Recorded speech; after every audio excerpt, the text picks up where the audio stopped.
Trading in the Zone by Mark Douglas. In this channel, I've covered many aspects of trading, from trading strategies to position sizing and risk management.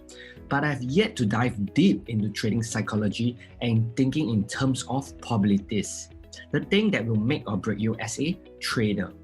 In the career of a trader experiences a wide range of emotions, from fear to anger to confusion and even overconfidence. Mark points out that consistent winners execute their trades without emotions, and technical or fundamental analysis requires us to adopt the right mental state. He stresses the importance of the third kind of analysis required to master trading: mental analysis. In today's video, I will do a summary of the important takeaways from Mark Douglas' book, Trading in the Zone. Every trader approaches trading with a positive expectation that they will make money, otherwise why would they even bother trading?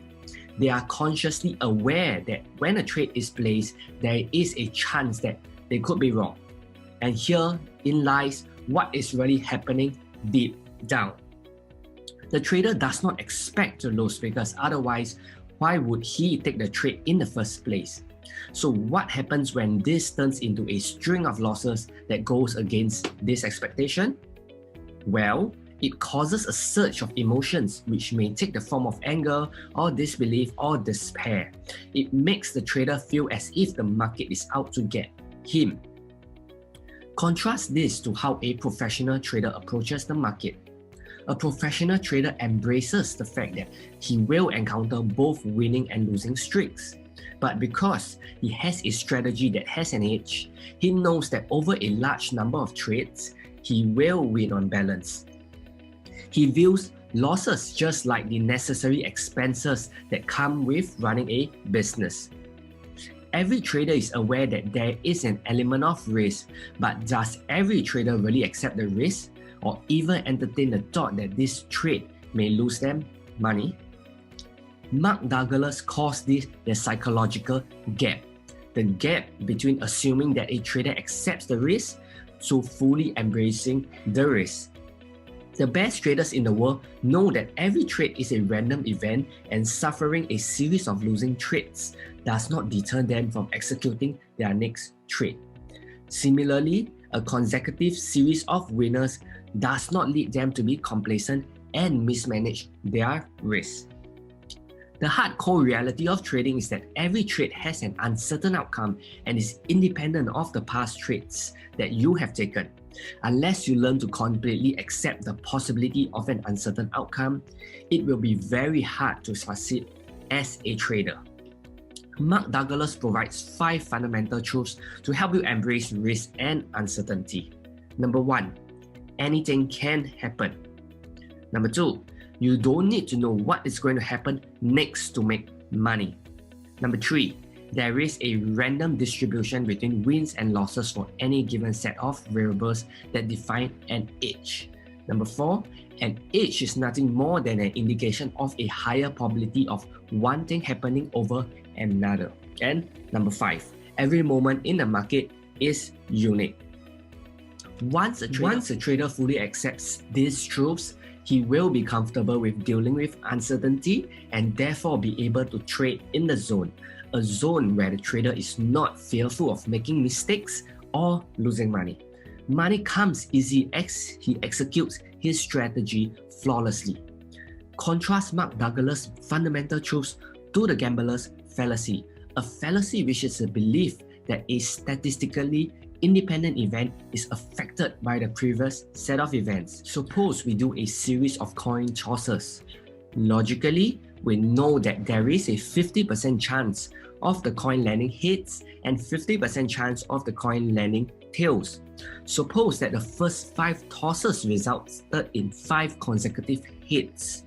Do you think the next toss is more likely to be heads?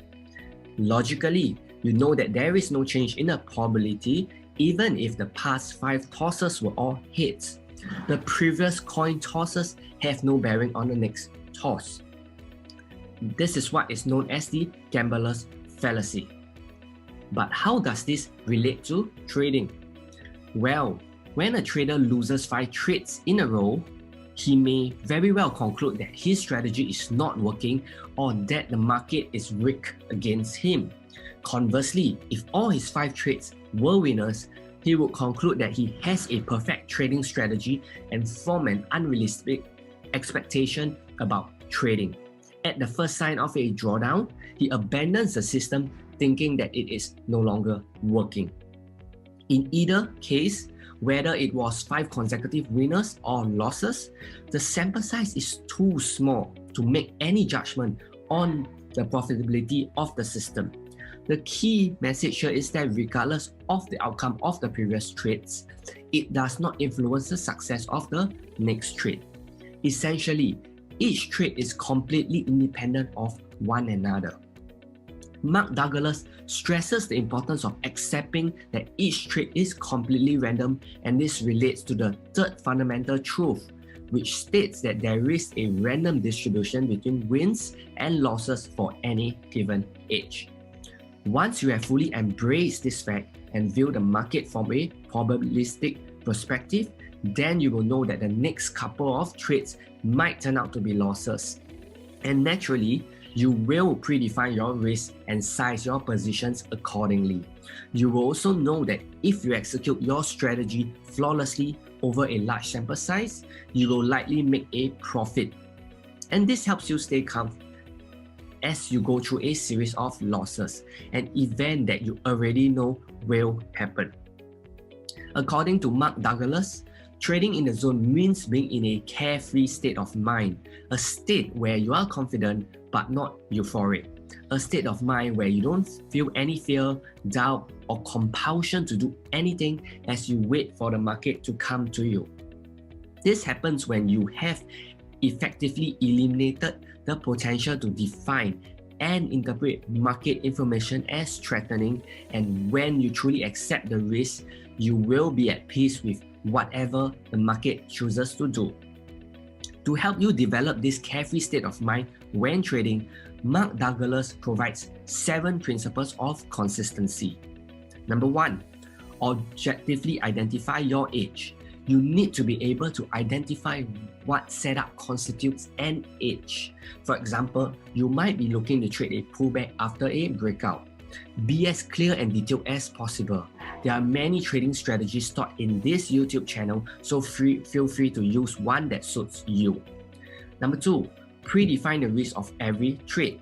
If you truly accept that your next trade is random and there is a possibility that you will lose money, why would you not define your risk? Predefine your risk involves setting in a stop loss and sizing your positions. Number 3, learn to completely accept the risk associated with trading so that you will not be surprised if the trade ends up being a loser. Be willing to let go of the trade. Number 4, execute your trading strategy without reservation or hesitation. Number 5, pay yourself as the market makes itself available to you. Number 6, continually monitor your susceptibility for making errors and correcting any bad habits that are costing you money. And finally, principle 7, which is to understand the absolute necessity of these principles and to never violate them. Mark Douglas points out that 95% of the trading errors you are likely to make will stem from your attitude about being wrong, losing money, missing out, and leaving money on the table, or what he calls the 4 primary trading fears. These 4 trading fears will counteract your ability to trade with a carefree state of mind and enter the zone. In summary, you want to pay attention to your state of mind when trading and operate from a carefree state of mind. Remember that anything can happen and every moment in the market is unique. Therefore, it is important to approach trading from a probabilistic perspective and embrace risk. You can't be certain of how the market will move, but you can be certain that the market will never be certain.